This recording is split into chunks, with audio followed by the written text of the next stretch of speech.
Hello and welcome. My name is Nikolai. I'm a DVM and PhD from Denmark.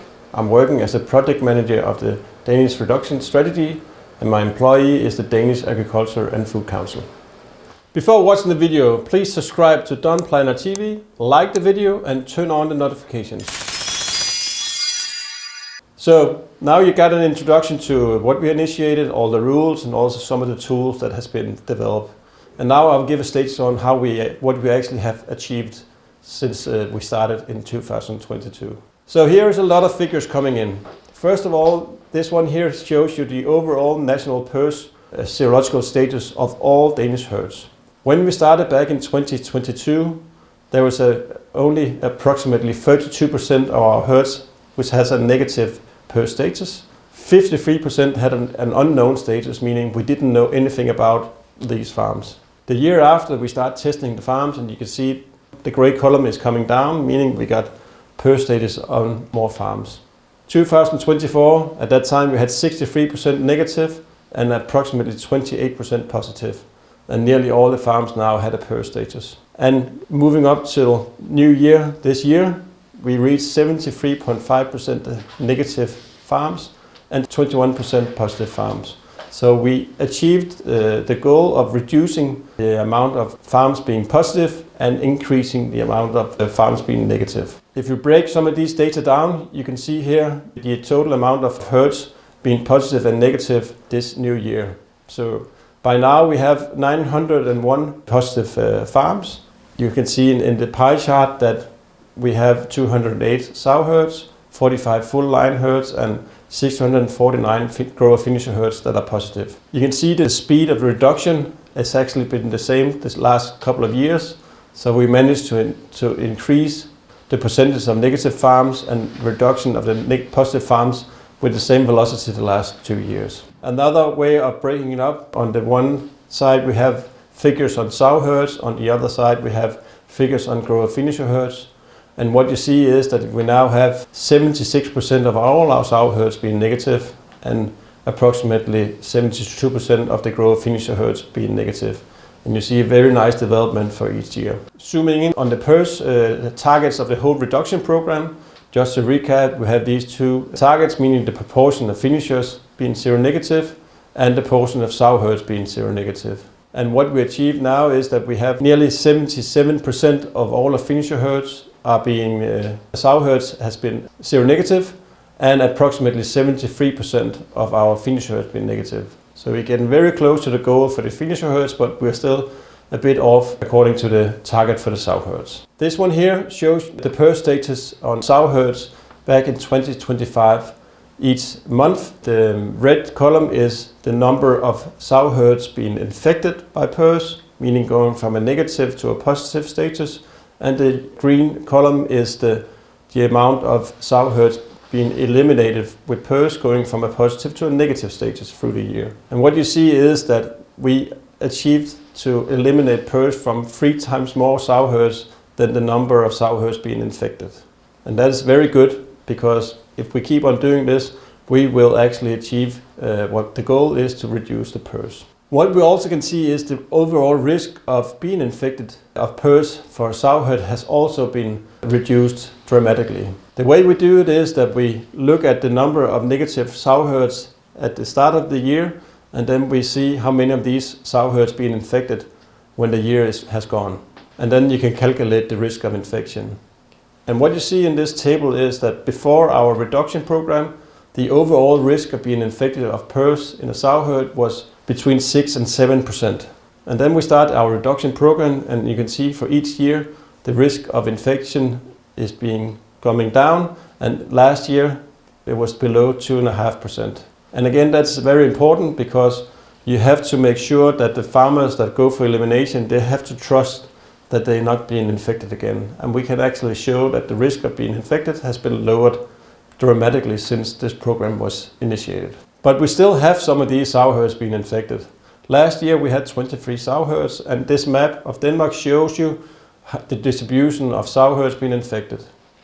It was mainly type 2 infections that we saw in these sow herds, And it was distributed mainly in the western part of Denmark, but also we had some few breaks in the eastern part. We mainly find these sow herds by our serological surveillance, meaning there has been no clinical signs of PRRS in these sow herds. Yeah, and some of them also have some clinical signs, but last year was mainly by serological surveillance. But what we see is that we also getting more and more regions with a lower prevalence of PRRS. To the picture or the map to the left, we see Denmark from last year, and then to the right you see it for this January this year. What is evident is that we're getting more and more regions going more green, going from medium prevalence to a low prevalence of PRRS. So things are moving in Denmark in the right direction, and we are incredibly proud of making this possible. What we have done actually is that we developed the whole program coming from the situation to the left, where we have some few regions which was started these elimination programs or eradication programs. It was mainly driven by local initiative, meaning farmers in these regions, they were actually wanting to do something, and the phone started calling us and saying, please come and help us, we want to do something about PRRS. And the next picture, the year after, few more of these regions has been established, but then since March 2025, we actually organized the whole Danish program. In all the regions of Denmark now has a PRRS eradication program, and all the farmers is actually working to achieve the goal of reducing PRRS. And also we have a very big success story. This is the story of the island Bornholm, which is an island in the Baltic Sea. This is our first PRRS negative region. When we started this program, the PRRS prevalence was about 40% in this island. There's 100 farms there, and it's very closely located. These farmers start working together with their veterinarians, and actually just by 2 years they achieved going from 40% positive farms to actually achieving totally PRRS negative region.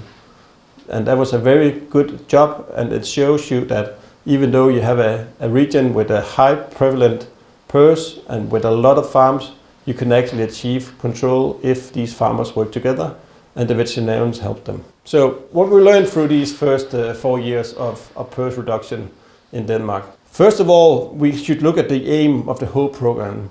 So we like to reduce the occurrence of PRRS in Danish pigs, and thereby improving the health and avoid production fluctuations and reduce antibiotic consumption and improve welfare. So did we actually achieve that? Well, again, I can put some figures on it and show you what we actually achieved. What we can show you here is that when you look at the productivity in relation to the PRRS health status, you can actually see a significant difference when in the finisher phase.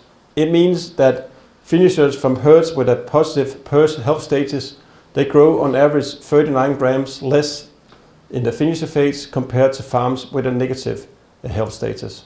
So what you can see is that it's possible to have a higher productivity in the finisher phase if you avoid having PRRS in your system. We did the calculation again for 2024, and this time we actually could see that we have an increase in daily weight gain, a reduction in the feed conversion rate, and also a reduction in the mortality rate. So we can just prove that these pigs that are free of PRRS, they have a better health, and thereby it's possible for them to have a higher productivity. We also look at the antibiotic consumption in 2024. In Denmark, we measure that in different age groups, in sows, in weaners, and in finishers. And when we again compare these farms from a positive to a negative health status, what we can see is that on average, there's an increase in the use of antibiotics between 8 and 9% in PRRS positive farms compared to PRRS negative farms. And that is significant for all the age groups, both for sows, both for weaners, and for finishers. So what you can expect is that you will have a lower use demand of antibiotics if you go for a PRRS negative herd. So what did we experience for these last 4 years? First of all, the national program has been going on since May 22. What we see is a very good progress. We're now reaching 75% of all our herds being negative of PRRS. We're not there yet, and we still have regions which is very high prevalent of PRRS, and we still see outbreaks of PRRS in our sow herds. But the risk is coming down, and we are actually gaining control in large areas of Denmark. And we're getting the possibility to have them free of PRRS. We believe we have a very good organization. We have a local angling, meaning we have local leaders that know the farmer and know the area, and that is very important when you do stuff like that, because you need to have ownership of this program all the way out in the regions. We can also prove that our control system and eradication models is actually working. We can see that we are gaining more and more farms being free of PRRS. We can also prove that PRRS-free pigs has a better productivity and a lower antibiotic consumption, which is very important when you have to go and convince farmers to do this eradication. So we believe that area eradication can actually be achieved, but some very important lesson is that you have to have attention to the traded pigs. You have to know who is trading with whom and where they're moving these pigs, because if you don't do that, you can mess up a very big work because somebody is moving the wrong pigs into an area. And then you need to have some local support. The farmers need to be able to work together in a collective participation, otherwise you will never have success of doing these eradication programs. So that was the first 4 years of this program.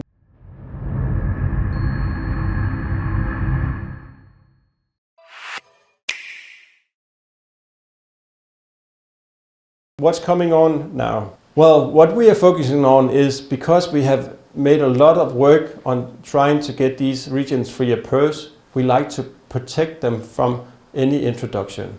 So we would like to avoid this reintroduction of PRRS in the PRRS-free regions. What we focus on is, like I said, the trade of live pigs. We have to make sure when you're bringing breeding stock that you protect these sow herds by use of guilt quarantines to make sure you won't introduce any PRRS into these sow herds. You also have to have a look on where you import your growers. What regions do they come from? What is the risk of them being infected? And also, when is the last time these herds that you import pigs from has actually been tested, so you can be sure that they have the right PRRS status. So what we're coming in with these next steps? Well, first of all, there's going to be some new regulation. Instead of having a PRRS status only on herd level, our authorities now put in rules, meaning that we can have an official PRRS reduction, PRRS negative status on a regional level or on county level. So we want to have negative status on county level, and then we can put in limitation on movement of PRRS positive pigs in these regions. We also want to differentiate how we monitor the PRRS on regional level, meaning we want to test the positive regions more often than regions that are negative. And then we're going to have this PRRS status in place in 2027. We also developed some action plans to how to achieve what's going on if a herd is being infected by a failure in some of these regions. And then of course we still support these established eradication programs that are still running in the western part of Denmark. So how to actually achieve this? I tried to put it all into one slide, what is actually has been going on. First of all, you need the support from a unified industry. That means it's the farmers, it's the veterinarians, it is the authorities, the slaughter companies. Everybody needs to support this to achieve success. You need to have some legislation from the authorities, meaning you need to have rules that are common for all farmers to make sure that everybody is working on the same page. We put in a place with a price deduction at slaughter. That is a very important thing, because farmers, they don't want to lose money. So if you put a place like this, then they will start doing PRRS reduction. We need these local PRRS leaders. We need somebody, boots on the ground, as I used to call it. We need the people to be willing to take the lead, ensure ownership of the plan in front of the farmers. You also need some very good research institutions. We do a lot of projects on the side. We collect data and trying to gain some value from this data. This joint innovation creates some practical relevant knowledge that are being used at the farms in Denmark. In Denmark, we have this SPF health system. I think it's unique, and it's very important for us to have the background, because then we know how to declare health status on the farms. So if we don't have a system like that, we didn't have a PRRS plan. We also need to have some good quality assured analysis. We have our own lab at the veterinary lab in Kjellerup that do a lot of these analysis. You have to trust the diagnostics to make sure you have the right PRRS status at the farm when you do stuff like this. Then you have to have motivated pig farmers. I think our Danish pig farmers is fantastic, because they're actually putting money into this and think this is a very good idea. We need to keep them motivated, otherwise we will never achieve success. These farmers are the ones who ensure the progress and the momentum in the whole reduction plan. And to end that, we need to have somebody to fund it all. We have our own pig levy fund, meaning it is actually the farmers themselves who's paying for the whole plan. They are the main sponsor. The money is not coming from anybody else. It's not governmental money. It's paid by the farmers. And by that, you also get the ownership of the whole program. So to summarize it all, we have full steam ahead of this production strategy in Denmark. The whole country is now organized in area eradication programs, and every farmer in Denmark is actually working with it. The resulting experience for the first 4 years shows us that it can actually be done. But we are very aware that we are not fully done yet, and the last part is probably going to be the hardest. The point of attention for us is the awareness in relation to these traded pigs, and to make sure that we have a local support. Everyone must be involved to achieve the success. And then we have these new rules coming in. We need to increase the incentive for eradication in Denmark, and we like to strengthen the monitoring of PRRS in Denmark. And maybe if we keep on doing this, we can achieve the overall goal that Denmark could be free of PRRS, and maybe that could be in 2030. Thank you for your attention.